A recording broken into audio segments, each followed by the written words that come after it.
Sweet promises given to all who believe. Welcome to Bible Talk class. We are continuing this presentation on the cause of the rejection of the gospel. We are now looking at the interlude between the seas and the seventh trumpet. We saw an interlude between the seas and the seventh seals. And we're going to look at the interlude here and look at the relevance of the interlude and finalize our presentation on the seven trumpets. In this setting of the world, being exposed to the danger of the devil and as such becoming object of God's judgment, does God still care? The issue is that we have seen how God has used trumpets to warn people who accept false doctrines, who oppose the gospel, who oppose Jesus, and who even invented their own meaning of life. And that God has made it clear that they all place themselves under his wrath, awaiting the final execution of his wrath. The question is that, does God care? Has he been doing something about this issue when people are align themselves with those who dwell on the earth, awaiting the final judgment? What has he been doing? In response, a reminder of what God has been doing to salvage the situation of the dwellers of the earth is here presented as interlude. Interlude. There's a pause here that so the devil will unleash all demonic forces, deceptions, attacks on human beings who do not have the seal of God. So what has God been doing? Has God left them at the mercy of the devil? And this response we have here is the interlude. The interlude comes in two imageries. One is open little scroll and is found in Revelation chapter 10 verse 1 to 11. And two is the two witnesses. That's Revelation chapter 11 verses 1 to 14. The seventh trumpet will be blown after these, after the interlude has been presented. Refer to the principles for interpreting interludes in our earlier presentation. So now let's see. So we see this imagery. There's important imagery that we need to appreciate, but focus on what this figure is going to do, and that's what's important. Now, open little scroll.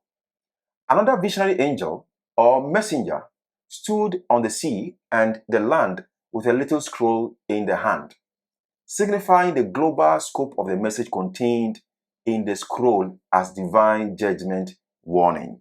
Because the figure stands on the sea and the land with a little scroll in the hand, shows that the message that the figure has affects the entire world. At the blowing of the seventh trumpet, the mystery of God will be complete, a signal of revelation of the cause of the world. The imagery of eating the little scroll refers to God's attempt to reach out to the unresponsive people who will again reject this divine call to repentance. In Ezekiel chapter 3, verses 5 to 13, God gave Ezekiel to eat a particular scroll. And according to the story, when he ate the scroll tasted sweet. But when the scroll entered the stomach, it became bitter. The message of hope that tell my people to obey me, and once they obey me, I will also save them. That message of hope, when heard by the prophets, was so good, was a good news. But the effect was going to be bad because the people were not going to still listen to what God was saying. That's why the stomach was bitter. So you swallow, it's sweet in your mouth, it enters your stomach, it is bitter. That's the imagery. And so here, God gave this message using this figure we see here standing on the sea and the land, saying to John that you eat the scroll. And when you eat the scroll, it's sweet, but enters your stomach is bitter. Meaning God has a hopeful message that once they turn away from their ways and from the things that they do, practice, that are not good, and they come to me, I'll save them and they will have eternal life with me. They will live forever. And so John was so happy to hear the message. But the effect, as you will see, is that the world will still reject. So John here represents those who proclaim the gospel. We have the gospel message. It is true message. It's a good message that Jesus is coming back. Will make everything new. That's a good message. But as we tell the world will reject.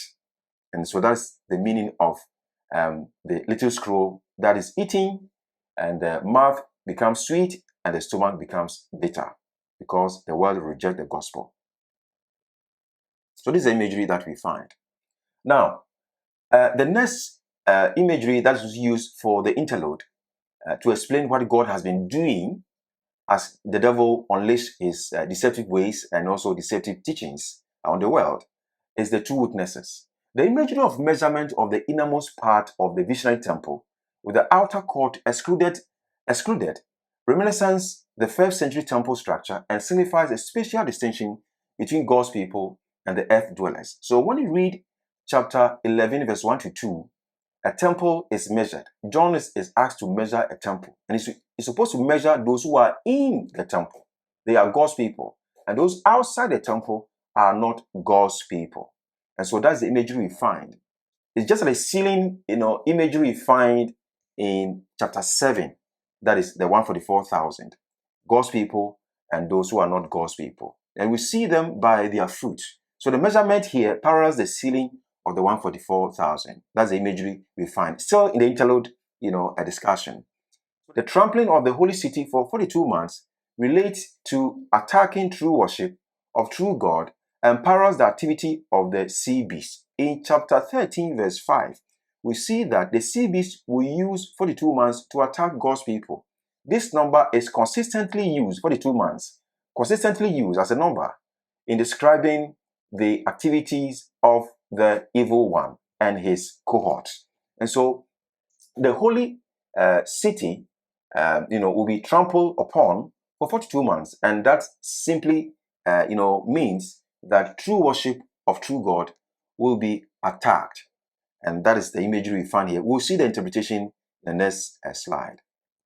The two witnesses will be protected in their administration for 1,260 days. And this protection parallels the protection of the woman in wilderness, as we read from Revelation chapter 12, verses 6 and 14. It is important to note here that the same number is used for the woman in the wilderness who is persecuted or pursued by the dragon. The same number.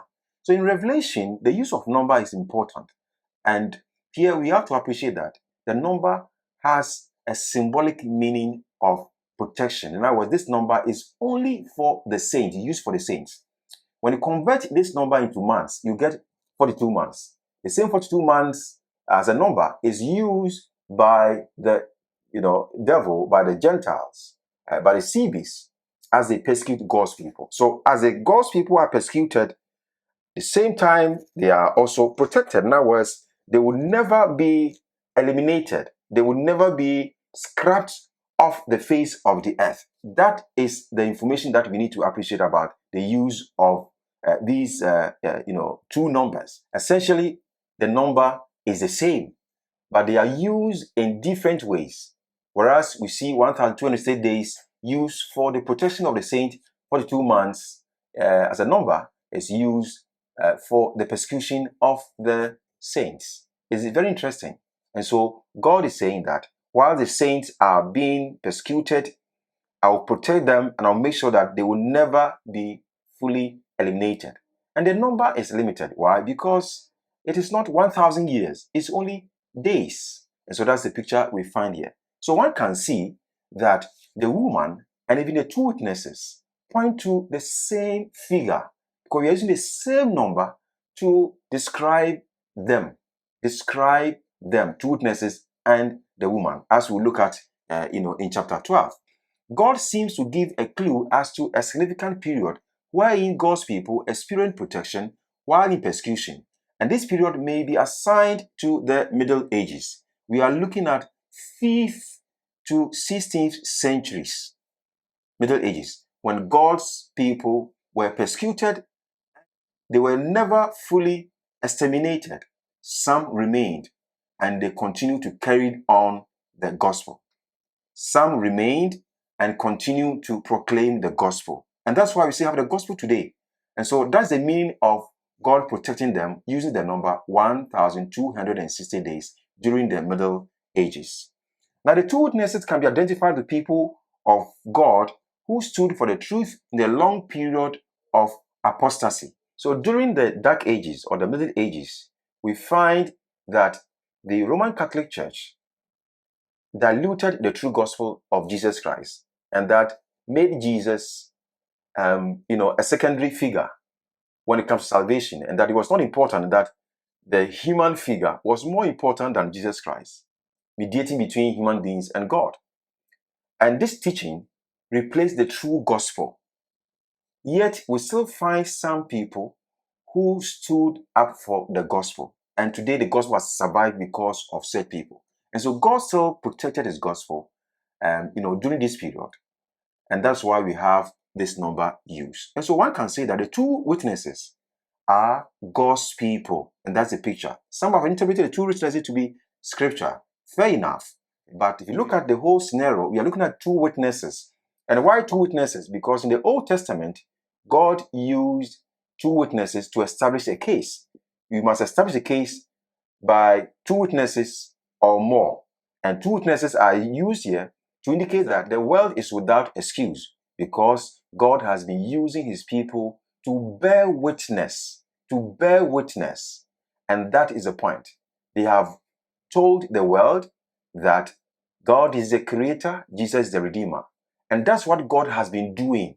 And so if Satan is deceiving people, and we see that it's like he's in charge and God is not saying anything about it, he's allowing him to deceive people without intervening. The two witnesses imagery here is saying that God has been telling the world, telling the people that I have a better teaching for you. And that is, I am the creator and Jesus is the redeemer. Even today, we can say that God's people can represent also two witnesses, because we are bearing witness about God as a creator and Jesus as a redeemer, so that the world will not have any excuse. So we as Christians today have the responsibility to remind the world that God is a creator and Jesus is a redeemer, and he is coming and is coming to judge the world, so that the world will not have any excuse. And that is how we interpret the two witnesses. As we have said, basically, two witnesses represent God's people who preach the gospel. And so this is the imagery of the temple that is measured and is actually patterned after the first century structure. So when you read Revelation chapter 11, verse 1 to 2, the imagery you find about the temple appears to capture the structure or the architectural design of the first century's temple. So we have the outer court and the inner court. So according to Revelation, the inner court has to be measured. And here we have only God's people who have to be measured. Simply means that before the seventh trumpet is sounded, God's people would have been identified, sealed already, and that those outside the inner court, that is, those who are in the outer court, are the wicked people. And that's the clear distinction, that before Jesus comes, this distinction would have been made. And that's what this imagery of measurement communicates in the book of Revelation. Now, the seventh trumpet.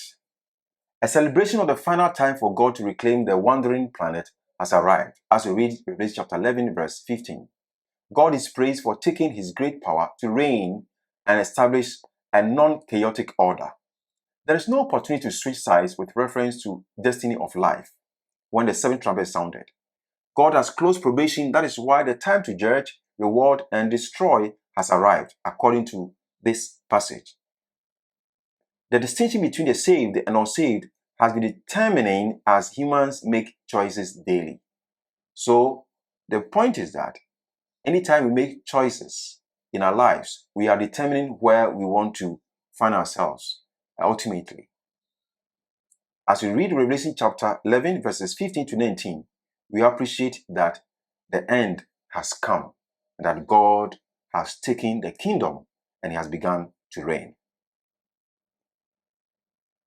Now, contemporary relevance for the costs of the rejection of the gospel. The trumpets are symbolic expression of God's warning of the final impending judgment on the earth dwellers.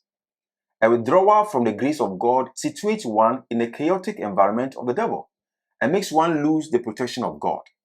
While the interlude paints significant events with reference to the persecution and protection of the saints in a prophetic timeline, it can also have relevance for believers of all generations. The missional character of the prophecy is underlined with the activity of the two witnesses, God's people. The two witnesses, technically, as we mentioned, because of the time given them for operation and for protection, one can say that the people who witness about Jesus as a Redeemer and God as a Creator and talked about the true gospel during the Middle Ages or the Dark Ages, one can say that represent the two witnesses. We can also extend the analogy or the imagery, the meaning of the imagery, in a sense that anytime God's people, anytime, anywhere, God's people preach about God as a creator, Jesus as a redeemer, they are bearing witness so that the world will not have any excuse that they never heard, and that God left them at the mercy of the devil's deception. And that is why the two witnesses are to be interpreted as representing God's people of all time. So thank you very much for staying with us. We have brought our discussion on the costs of the rejection of the gospel to an end.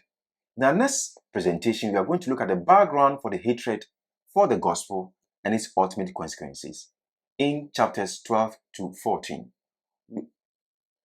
We hope you can join us and look at this presentation. It's important because we are going to look at who Michael is. We are going to look at who the woman is. We are going to look at who the sea beast is. We are going to look at who the earth beast or the land beast is. I hope you can join us. Extend this invitation to your friends, your family, and your church, and see you. Bye-bye. Behold, I come quickly, mine own to receive. Hold fast till I come, the danger is great. Sleep not as do others, be watchful and wait.